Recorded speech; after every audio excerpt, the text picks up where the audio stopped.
আমি শহীদুর রহমান গোপালগঞ্জ থেকে। আমার কোর্সের নাম হচ্ছে সিসিটিপি। আমার আইডেন্টিফিকেশন নম্বর হচ্ছে 012533।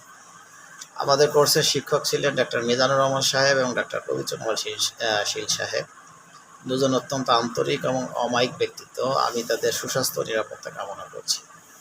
আমি এখানে প্রথম যে রুগী এটা উপস্থাপন করব, উনি একজন পুরুষ, 60 বছর বয়স ছিলেন ওনার। ওনার ক্যান্সারের ধরন হচ্ছে ফুসফুসের ক্যান্সার। ওনার স্টেজ ছিল 3। 2021 সালে উনি প্রথম ক্যান্সার ওনার দেহে আছে বলে শনাক্ত হয় এবং দ্রুতই ওনাকে ভারতের টাটা মেমোরিয়াল হসপিটালে নেওয়া হয়। সেখানে ওনার রেডিয়েশন কেমোথেরাপি হয় এবং উনি ভালো রেসপন্স করায় ওনাকে পরবর্তীতে দেশে ওনাকে নিয়ে আসা হয়।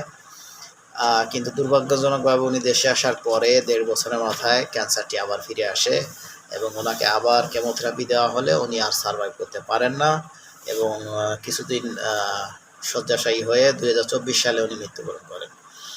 তো এখানে দুটো জিনিস ওনার ক্যান্সারের যেটা আমার অ্যাসেসমেন্টে আমার প্রতীয়মান হয়, সেটা হচ্ছে যে ওনার ক্যান্সার পূর্ববর্তী জীবন এবং ক্যান্সার আক্রান্ত হওয়ার পরবর্তী জীবন। আমি যেহেতু ওনার সম্পর্কে ব্যক্তিগতভাবে জানি, সেই হিসেবে ওনার ক্যান্সার আক্রান্ত পূর্ববর্তী জীবন ছিল স্বাভাবিক, তবে উনি নিয়মিত ধূমপান করতেন এবং মাঝে মধ্যে পান সেবন করতেন, অর্থাৎ পান খেতেন। তো সেক্ষেত্রে বলাই যায় যে যেহেতু ফুসফুসের ক্যান্সারের একটি সবচেয়ে বড় কারণ হচ্ছে ধূমপান, তো সেক্ষেত্রে ওনার ক্যান্সার আক্রান্তর ব্যাপারে ধূমপান একটা বিশেষ ভূমিকা পালন করেছে বলে প্রতীয়মান হয়। এবং কেমোথেরাপি নেওয়ার পর উনি যে জীবনযাপন শুরু করেন সেটা ছিল অত্যন্ত স্বাভাবিক, যেটা আসলে একজন ক্যান্সার রোগীর পক্ষে এরকম স্বাভাবিক জীবনযাপন আসলে গ্রহণযোগ্য নয়। ওনার উচিত ছিল উনি এখানে আসার পর একটি বিশেষ ডায়েট প্ল্যান ফলো করা, যে ডায়েটের মধ্যে থাকা উচিত ছিল antioxidant, leafy green vegetables, polyphenols, flavonoids জাতীয় খাবার, উচ্চ ক্যালোরি এবং উচ্চ প্রোটিন সমৃদ্ধ খাবার যেটা সহজপাচ্য, এবং উপকারী ফ্যাট, সঙ্গে ভিটামিন এ, সি, ডি, ই সমৃদ্ধ ফলমূল বা খাবার, সাথে ক্রুসিফার্স জাতীয়, অর্থাৎ যে খাবারের মধ্যে সালফেরাফেন থাকে। যেহেতু উনি ফুসফুসের রোগী ছিলেন, ফুসফুস ক্যান্সার রোগী ছিলেন, সেহেতু ওনার শরীরচর্চা অর্থাৎ হালকা ব্যায়াম এবং ব্রিদিং এক্সারসাইজের উপরে বিশেষ গুরুত্ব আরোপ করা উচিত ছিল।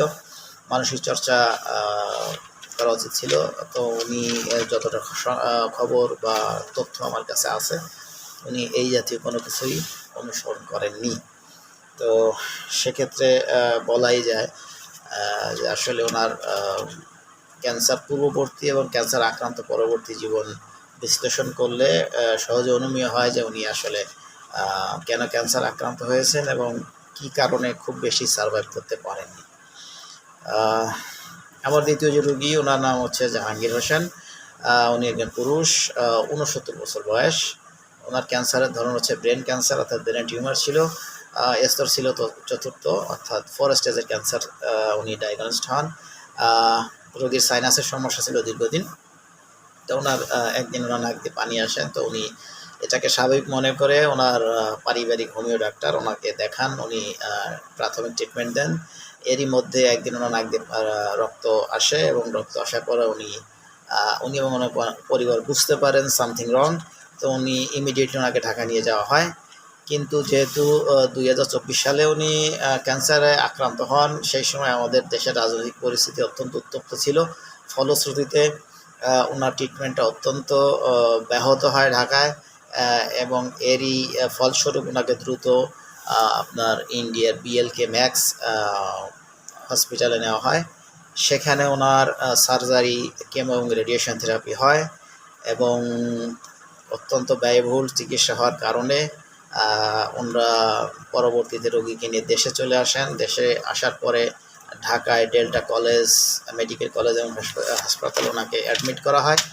সেখানে ওনাকে আবার ট্রিটমেন্ট দেওয়া হয়, কিন্তু অবস্থার কোনো উন্নতি না হয় ওনাকে ওনার নিজ জেলায় গোপালগঞ্জে নিয়ে আসা হয়।